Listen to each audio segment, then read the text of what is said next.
अवंतिका श्रीवास्तव। शुरुआत में जिक्र अयोध्या का करेंगे। रामलला के दर्शन के लिए भारी भीड़ लगातार उमड़ रही है, जो कि स्वाभाविक भी है। आज भी श्रद्धालु भगवान राम के दर्शन के लिए सुबह से ही लंबी कतारों में लगे हुए और बढ़ती भीड़ को देखते हुए रामलला के दर्शन करने अब आपके लिए और आसान हुए हैं। मंदिर ट्रस्ट ने दर्शन के समय सीमा को बढ़ा दिया है। इसके तहत सुबह 6 बजे से रात 10 बजे तक रामलला के दर्शन आप लोग कर सकेंगे। दर्शन अवधि के दौरान आरती और भोग के लिए 15-15 मिनट तक भगवान के मंदिर में पर्दा लगाया जाएगा। इस दौरान अनवरत श्रद्धालुओं को रामलला के दर्शन होते रहेंगे। इस बीच रामलला के दर्शन आसानी से हो सके, इसके लिए ही श्री राम जन्मभूमि तीर्थ क्षेत्र ट्रस्ट ने हेल्पलाइन नंबर जारी किया है। श्रद्धालु ट्रस्ट के मोबाइल नंबर पर संपर्क कर सकते हैं। इसके अलावा टोल फ्री नंबर भी जारी किए गए, इस पर भी संपर्क कर सकते हैं। वेबसाइट भी srjbkshetra.org, इस पर भी मंदिर के बारे में, दर्शन के बारे में जानकारी उपलब्ध है।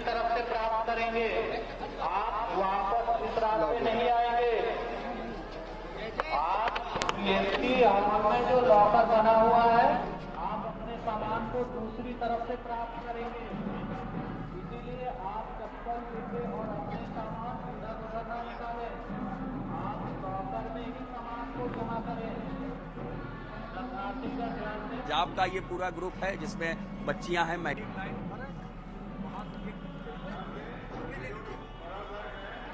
रामलला के दर्शन के समय में बदलाव, उसके साथ ही हाई सिक्योरिटी, जिससे यहाँ पर जो श्रद्धालु पहुँचे व्यवस्था की कहीं कोई कमी ना रहे।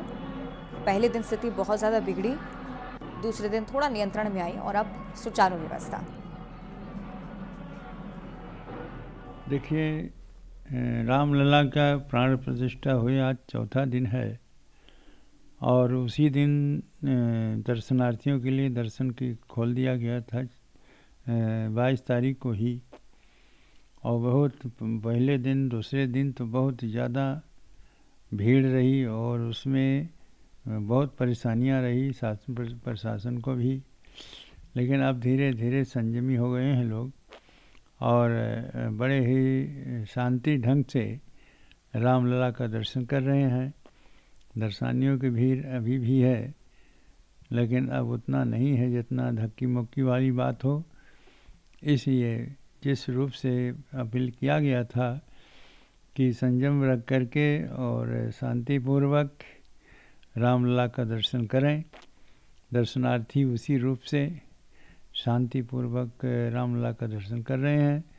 भीड़ अभी भी है, लेकिन चल रही है बहुत शांति से। भगवान रामलला के प्राण प्रतिष्ठा के बाद रामलला के नगरी में राम भक्तों का जनसैलाब उमड़ा है। जिस तरीके से दर्शन की अवधि बढ़ाने के बावजूद लगभग 5 लाख लोगों ने पहले दिन, दूसरे दिन लगभग 2.5 लाख लोगों ने दर्शन किया। लेकिन अब बहुत ही सुगमता से दर्शन किया जा रहा है। बाकायदा सुरक्षा बल मानव श्रृंखला बनाकर रामलला के परिसर में प्रवेश करा रहे हैं और फिर वहां से निकल रहे हैं। आप लोगों का दर्शन हुआ? दर्शन हुआ, बहुत अच्छे से दर्शन हुआ। सब सुविधा बहुत व्यवस्थित है। कोई अव्यवस्था? कोई अव्यवस्था नहीं, कोई असुविधा नहीं। भगवान की मूर्ति एकदम बढ़िया से आराम से जो है दर्शन किया। आपने दर्शन किया? कहाँ से आए हैं? बस्ती से। कैसा रहा दर्शन अंदर का? एकदम बढ़िया। भगवान अंदर कायदे से देखने मिले? हाँ, एकदम। अंदर की कैसी व्यवस्था है जी? बहुत अच्छा है जी। क्या रहा अंदर? बहुत बढ़िया रहा। हम लोग बिहार से आए थे, पूर्णिया जिला से। दर्शन अच्छे से मिला? हाँ, व्यवस्था एकदम बढ़िया थी। दर्शन बड़ा दिव्य हुआ और एकदम दिल खुश हो गया। मन प्रशासनिक व्यवस्था, जो भीड़ भाड़ थी, जो लोग, कोई दिक्कत नहीं है। हाँ, संख्या ज्यादा है, लेकिन व्यवस्थित एकदम लोग चल रहे हैं, कोई असुविधा नहीं हो रही है। आप लोगों ने दर्शन किया? हाँ, दर्शन किया। कैसा रहा? दर्शन करके दिल गदगद हो गया एकदम। जय श्री राम, जय श्री राम। रामलला के परिसर में दर्शन की जो व्यवस्था प्रशासन के तौर पर बनाई गई, वो बहुत ही सुदृढ़ और बहुत ही बेहतर थी, जिसकी खुद समीक्षा और जो कमान है वो मुख्यमंत्री ने संभाल रखी थी। पहले दिन हुई हल्की अव्यवस्थाओं के बाद एक सिस्टमैटिक प्लान बनाया गया है, जिसके परिसर में सुगमता से श्रद्धालु दर्शन कर रहे हैं।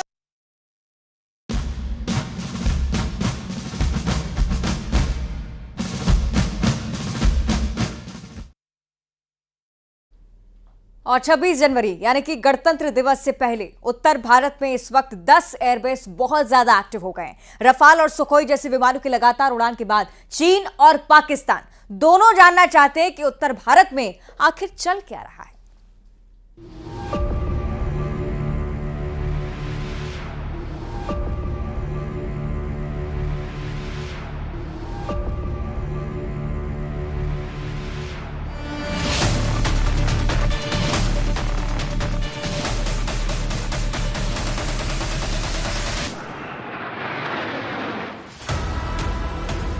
स्वतंत्र भारत में आजाद आसमान का सबसे भरोसा दिलाने वाली तस्वीर है ये।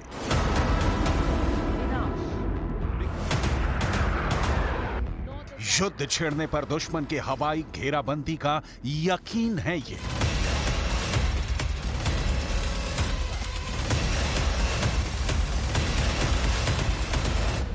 अगर जंग हुई तो दुश्मन के खेमे में हाहाकार मचाने वाली मशीन है ये है इंडियन एयरफोर्स।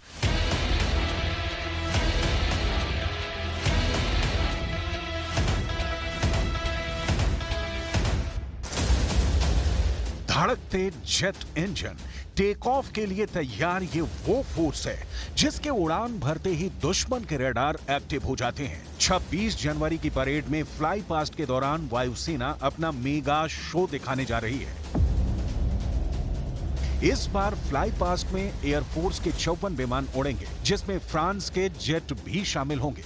भारतीय वायुसेना के 29 विमान तो फाइटर जेट होंगे, 8 ट्रांसपोर्ट विमान होंगे, 13 हेलीकॉप्टर होंगे। इसके अलावा एक हेरिटेज विमान होगा, यानी डकोटा भी इस बार फ्लाई पास्ट का हिस्सा बनेगा। साथ में फ्रांस का टैंकर विमान और फ्रांस के ही राफेल जेट भी इस बार फ्लाई पास्ट में होंगे। इस बार फ्लाई पास्ट में महिला शक्ति देखने को मिलेगी। 15 महिलाएं इस बार विमान उड़ाएंगी और इनमें 6 महिलाएं तो फाइटर जेट पर होंगी। गणतंत्र दिवस भारत के इतिहास में बहुत महत्वपूर्ण स्थान रखता है। हम सबको गर्व है कि हम इस दुनिया के सबसे बड़े लोकतंत्र हैं।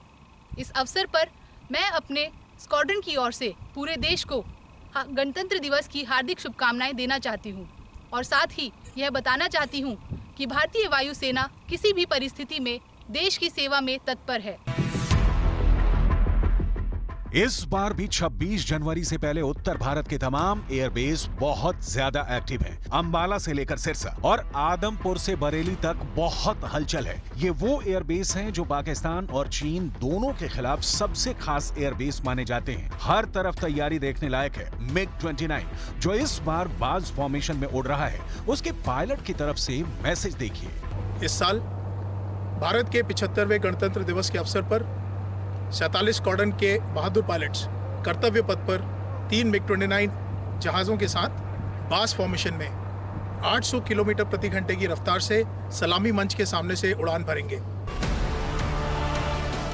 फ्रांस से इस बार ये खास पेशकश इसलिए क्योंकि वहां के राष्ट्रपति इमैनुअल मैक्रो भी गणतंत्र दिवस पर मुख्य अतिथि हैं। लेकिन सबकी नजर इंडियन एयरफोर्स पर है। फाइटर जेट हो या फिर हेलीकॉप्टर, एक एक पुर्जे को जांचा जा रहा है। इस बार अपाचे हेलीकॉप्टर के साथ साथ देश में बना प्रचंड लाइट कॉम्बैट हेलीकॉप्टर भी उड़ेगा और इसकी फॉर्मेशन का नाम भी रखा गया है प्रचंड। वैसे ज्यादा फायर पावर के मामले में अपाचे भी है, जिसे भारत के हेलीकॉप्टर वाले जंगी जखीरे में सबसे खतरनाक मशीन माना जाता है। अपाचे वो हेलीकॉप्टर है जिसने इराक से लेकर अफगानिस्तान में अपना कमाल दिखाया। हेल फायर मिसाइल किसी भी तरह के टारगेट को बहुत सटीक तरीके से खत्म करने के लिए पूरी दुनिया में मशहूर हो चुकी है। ये मिसाइल 8 से 12 किलोमीटर की रेंज में बहुत अचूक तरीके से हमला करती है। हेल फायर जैसी मिसाइल के साथ यह हेलीकॉप्टर और खतरनाक हो जाता है। अपाचे हेलीकॉप्टर की फ्लाइंग रेंज 550 किलोमीटर है। Apache 16 anti tank hello fire missile fire करता है। अपाचे में लगी गन में 1200 गोलियां एक बार में भरी जा सकती हैं। इसमें लगे 70 मिलीमीटर के रॉकेट बहुत खतरनाक है, जो पूरी बटालियन पर भारी पड़ सकते हैं। अकेला यह हेलीकॉप्टर पूरी टैंक रेजिमेंट को रोक सकता है और उनमें अफरा तफरी मचा सकता है। देखा जाए तो टैंक के खिलाफ युद्ध में अपाचे का कोई मुकाबला नहीं। दुश्मन की किलेबंदी को भेद कर सटीक हमला करने में अपाचे सबसे आगे माना जाता है। आधुनिक टेक्नोलॉजी से लैस अपाचे को दुनिया के कई देश खरीद चुके हैं। भारत के पास 22 अपाचे अटैक हेलीकॉप्टर का बेड़ा है जो पठानकोट में तैनात है, लेकिन लॉन्ग रेंज वाली सुपरसोनिक रफ्तार वाला आक्रमण तो फाइटर जेट करते हैं और इसमें भारत की ताकत देखिए। सुखोई 30 MKI 262 विमान हैं, MiG-29 60 हैं, मिराज 2000 49 हैं, जैगुआर करीब 100 हैं, MiG-21 36 बचे हैं जो 2025 तक रिटायर कर दिए जाएंगे, राफेल 36 हैं, तेजस 40 फाइटर हैं और ऐसे नए विमान लगातार वायुसेना में शामिल किए जा रहे हैं।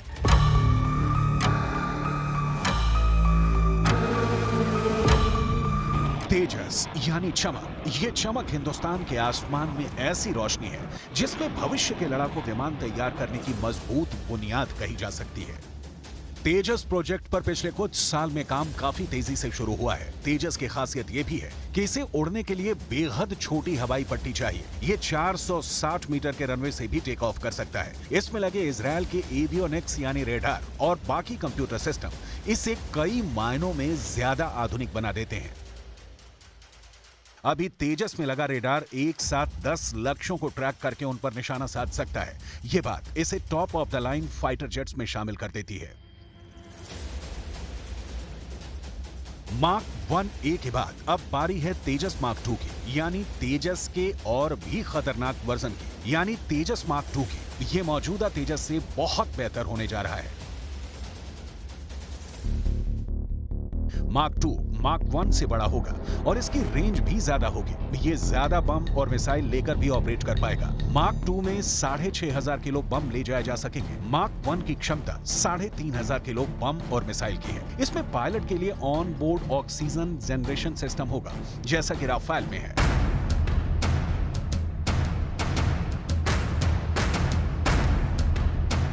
अभी भारतीय वायुसेना के बेड़े में जो फाइटर जेट सबसे खास माने जाते हैं उनमें सुखोई 30 MKI, राफेल, मिराज 2000 और MiG-29 शामिल है। तेजस अब 5वां सबसे खतरनाक भारतीय फाइटर जेट बन चुका है। इसमें लगी एयर टू एयर मिसाइल इसे बियॉन्ड विजुअल रेंज यानी ऐसी दूरी पर हमला करने वाला फाइटर बनाती है जहां से दुश्मन के जहाज को एहसास भी नहीं होगा कि उसे टारगेट बनाया जा चुका है। मेरा नाम ग्रुप कैप्टन दिनेश धनखड़ है और मैं भारतीय वायुसेना के नंबर 18 स्क्वाड्रन का कमान अधिकारी हूँ। दिन हमारे संविधान का स्थापना दिवस है और आज यहाँ कर्तव्य पथ पर होना और 75वें गणतंत्र दिवस समारोह का हिस्सा बनना मेरे लिए बहुत गर्व का क्षण है। जगुआर से लेकर MiG-29 और सुखोई से लेकर देश में बने फाइटर तेजस तक ये विमान जब आसमान में होते हैं तो आसमानी सरहद को लेकर भरोसा दोगुना हो जाता है।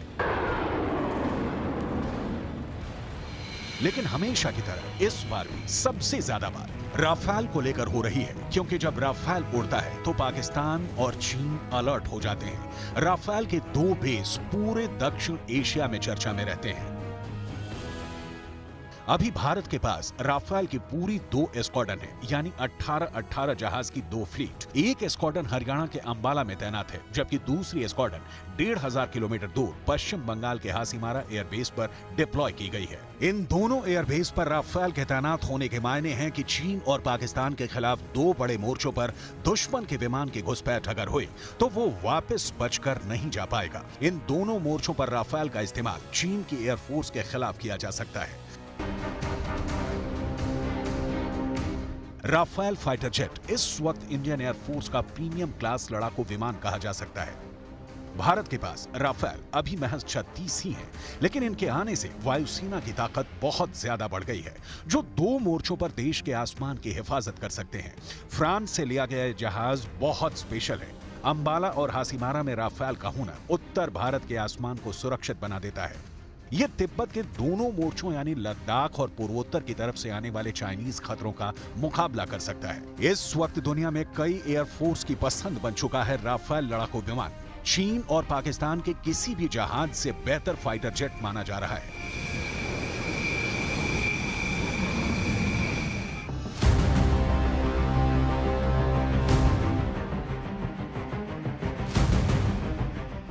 और अब तो नौसेना के नए विमान वाहक कैरियर INS विक्रांत के लिए भी राफेल लेने की पूरी तैयारी है। वैसे वायुसेना के पास अभी 36 राफेल फाइटर जेट हैं, लेकिन ये जब भी इस्तेमाल किए जाएंगे तो बहुत ही खास मिशन पर इन्हें तैनात किया जाएगा। राफेल और सुखोई 30 MKI का मिलकर काम करना किसी भी दुश्मन वायुसेना के लिए हारने की पूरी गारंटी मानी जाएगी। चीन और पाकिस्तान को राफेल और सुखोई वाली इक्वेशन से बहुत डर लगता है। दोनों की एयरफोर्स इस जोड़ी के खिलाफ कभी नहीं लड़ना चाहेगी। दोनों जहाज ऐसे रेडार और सेंसर से लैस हैं जिनका इस्तेमाल अगर साथ में किया गया तो चीन के फाइटर जेट पूरी तरह से एक्सपोज हो जाएंगे। सुखोई इस बार बहुत सी फॉर्मेशन में शामिल है और इसकी बड़ी वजह है वायुसेना में सुखोई का दर्जा। 260 से ज्यादा विमानों के साथ सुखोई इस वक्त इंडियन एयरफोर्स की बैकबोन बन चुका है। इस गणतंत्र दिवस के अवसर पर नंबर 220 स्क्वाड्रन के 3 सुखोई 30 विमान रिपब्लिक डे परेड में त्रिशूल फॉर्मेशन के साथ हिस्सा लेंगे। 220 स्क्वाड्रन के सभी कर्मियों की ओर से सभी देशवासियों को 75वें गणतंत्र दिवस की हार्दिक शुभकामनाएं और इस 26 जनवरी को अपनी नजरें आसमान में रखें त्रिशूल फॉर्मेशन के लिए। सुखोई और राफेल साथ आ जाए तो दुश्मन लड़ने की बजाय भागने का ऑप्शन तलाशेगा, इसकी पूरी गारंटी है। राफेल अगर 500 किलोमीटर दूरी वाली क्रूज मिसाइल लेकर उड़ता है तो सुखोई के पास सुपरसोनिक क्रूज मिसाइल वाली पावर है, क्योंकि अब तो सुखोई भी ब्रह्मोस क्रूज मिसाइल को लॉन्च करने के लिए अपग्रेड किए गए हैं। इसका मतलब यह है कि सुखोई दुश्मन के ठिकाने से 450 किलोमीटर दूर रहकर हमला कर सकता है। ये ऐसी मिसाइल पावर है जिसकी वजह से राफेल और सुखोई दोनों की ताकत कई गुना बढ़ गई है। रूस और भारत ने जिस ब्रह्मोस को मिलकर तैयार किया है, ये ऐसी मिसाइल है जिससे पाकिस्तान और चीन बहुत ज्यादा घबराते हैं। सुपरसोनिक रफ्तार से चलने वाली ये मिसाइल जब फायर की जाती है तो कब टारगेट पर पलक झपकते ही पहुंच जाएगी, इसका अंदाजा चीन को भी है और पाकिस्तान को भी है। इसलिए 26 जनवरी को गणतंत्र दिवस पर फ्लाई पास्ट पर देश के दुश्मनों को मैसेज भी है। ये ताकत दिखाती है कि एयरफोर्स की स्क्वाड्रन भले ही कम हो, लेकिन उसके स्ट्राइक पावर का लेवल दुश्मन के खिलाफ दोगुना बना हुआ है।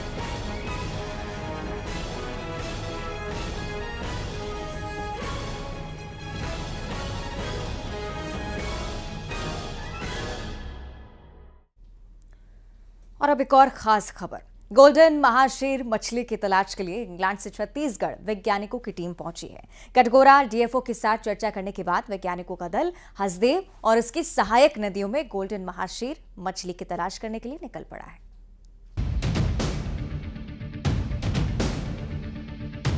कोरबा के हसदेव और इसकी सहायक नदियों में गोल्डन महाशीर मछली की तलाश की जा रही है, जिसके लिए वैज्ञानिक इंग्लैंड से पहुंचे हैं। वैज्ञानिकों के दल ने बांगो क्षेत्र में मछुआरों के साथ संपर्क किया, मोटर बोट की सवारी कर गोल्डन महाशीर की तलाश की।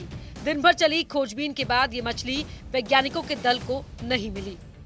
छत्तीसगढ़ में पहले महाशीर नाम की एक मछली थी जो पहले बहुत आयत में पाई जाती थी, लेकिन लगातार अंधाधुंध शिकार होने के कारण, जलवायु परिवर्तन, नदी के आसपास प्रदूषण के कारण इस फिश की संख्या में काफ़ी कमी आई है। ऐसा माना जाता है कि अगर नदी नालों में अगर यह मछली अच्छी संख्या में है तो नदी नालों का सेहत अच्छा होता है और उसके अंदर जितने भी दूसरे प्रजाति है उसकी भी संख्या अच्छी होती है। इसी का शोध करने के लिए यह दल कटघोरा वनमंडल में आया था, जो 2 दिवसीय दौरे पे था और विभिन्न नदी नालों में जाकर उनके द्वारा सर्वेक्षण किया गया। गोल्डन मछली विलुप्त होने की कगार पर है। इसकी तलाश और संरक्षित करने में विश्व भर के वैज्ञानिक जुटे हुए हैं। पौराणिक ग्रंथों में भी इस मछली का जिक्र मिलता है। मान्यता है कि भगवान विष्णु ने पहला अवतार गोल्डन महाशीर के रूप में लिया था। अब इस मछली के मिलने की उम्मीद छत्तीसगढ़ के हसदेव और उसकी सहायक नदियों में जगी है और वैज्ञानिकों को ये 7 समंदर पार खींच लाई है। न्यूज़ 18 के लिए छत्तीसगढ़ के कोरबा से अब्दुल असलम की रिपोर्ट। और इसी के साथ इस बुलेटिन में इतना ही। खबरें लगातार जारी हैं।